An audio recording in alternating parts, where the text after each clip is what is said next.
So we have our iPhone here, and let's go ahead and open up our iPhone. We're going to go to the App Store.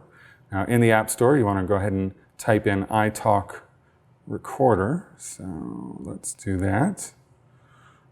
So iTalk Recorder. And what you'll see is two different iTalks. There is the iTalk Recorder and the iTalk Premium. And the iTalk Recorder is great. It's free. However, it does not allow you to send out very large files or even very medium files.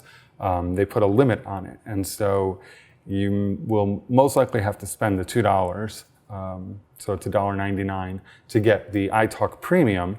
Now, there are other free recording apps out there, and I certainly encourage you to look and find them. I chose iTalk Premium because it is very simple and it's very difficult to get it wrong. So that's why. And I figured $2 is something that most people can afford.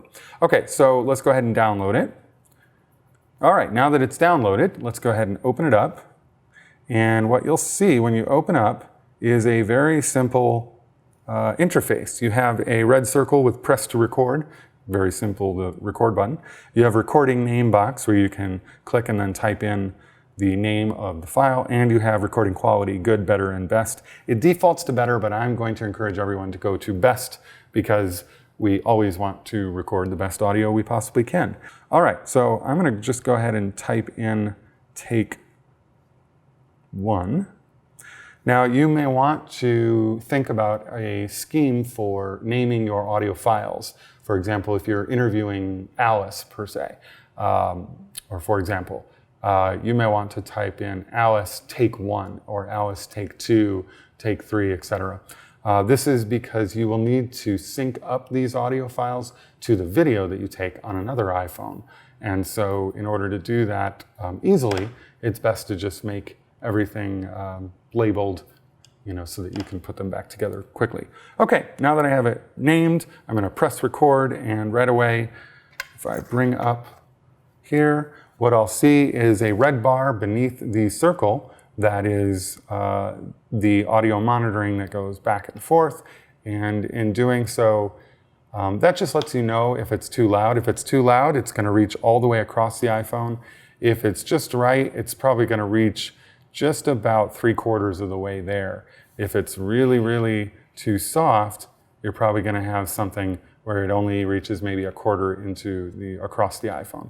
So you're going to want to monitor where this goes. Generally, about 6 inches from the mouth is where you want to put this, clip it to the clothing.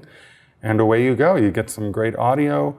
It shows you the 45, 46. It shows you the time as well as the button. Very simple. When I'm done, I'm just going to press it. And there we go. It stops recording.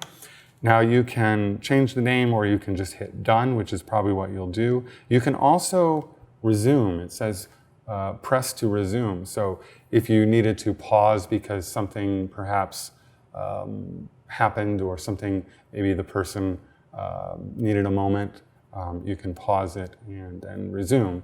But we'll just assume that most people will record right through, and I'm going to hit done. And when I hit done, then I get a screen where it shows me all the takes I have. Now, the big question is, how do we get this over to the computer? Well, that one's a little bit easier. You can always try to email. However, most emails have a cap in how big they can be, how big the files they can send. You can use on the premium version of iTalk, which is the $2 version, we can send through Dropbox if you have a Dropbox. But I think the easiest method is if you have a Macintosh computer, or not even, if you just have iTunes, you can plug your phone in, and when your phone, when iTunes comes up, you can go ahead and select your file to be downloaded